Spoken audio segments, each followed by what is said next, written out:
అందరికీ నమస్కారం మిత్రులారా. నేను సృష్టి శేషగిరి, అస్ట్రాలజర్ అండ్ వాస్తు సిద్ధాంతి ఫ్రమ్ సికింద్రాబాద్. నేను ఈరోజు మీ ముందుకి గురువు ఎవరికి అనుకూలిస్తాడు, ఎవరికి యోగిస్తాడు అనే విషయాన్ని మీకు స్పష్టంగా చెప్తున్నాను. అంతకంటే ముందుగా గిరి ఆస్ట్రో ఛానల్ మరియు సృష్టి ఆస్ట్రో ఛానల్ ఎవరైతే సబ్స్క్రైబ్ చేసుకోలేదో అయితే సబ్స్క్రైబ్ చేసుకోండి, నన్ను ఎంకరేజ్ చేయండి. ఒకవేళ సబ్స్క్రైబ్ చేసుకున్న మళ్ళీ ఒకసారి అన్సబ్స్క్రైబ్ చేసి సబ్స్క్రైబ్ చేసుకోవడం వల్ల మీకు నేను చేసే వీడియోస్ వస్తుంటాయి. ఇక విషయానికి వస్తే, గురువు గోచరంలో మే 1 నుంచి మేషరాశి నుంచి వృషభ రాశికి మారిన విషయం మనందరికీ తెలిసిందే.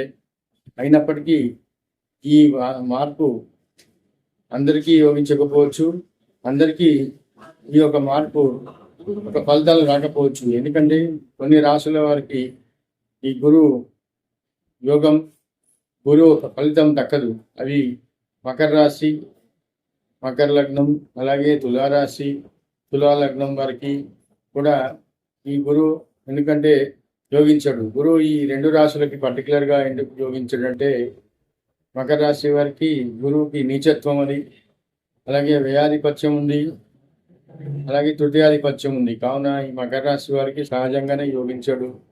ఇక తులారాశి వారికి తృతీయ షష్టమాధిపతిగా ఉన్న గురువు ఈ తులారాశి వారికి యోగించడు, తులా లగ్నం వారికి యోగించడు.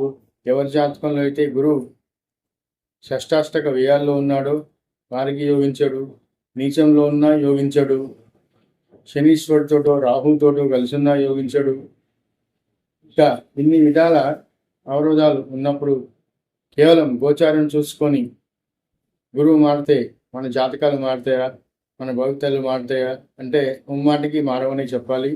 కావున వ్యక్తిగత జాతకానికి ప్రాధాన్యం ఎక్కువగా ఉండాలి. వ్యక్తిగత జాతకంలో గురువు యొక్క స్థితి ఎలా ఉంది, గురువు ఒక అనుగ్రహం ఎలా ఉంది, బలాలు ఎలా ఉన్నాయి, వ్యక్తిగత జాతకంలో గురువు బలంగా ఉన్నాడా, అనుకూలంగా ఉన్నాడా తెలుసుకోవాలంటే వ్యక్తిగత జాతకమే సరైనది, ప్రామాణికమైనది, బలమైనది, నిజమైనది, అసలైనది అని నేను పదే పదే చెప్తున్నాను. నా వీడియో కనుక మీకు నచ్చినట్లయితే లైక్ చేయండి, సబ్స్క్రైబ్ చేయండి.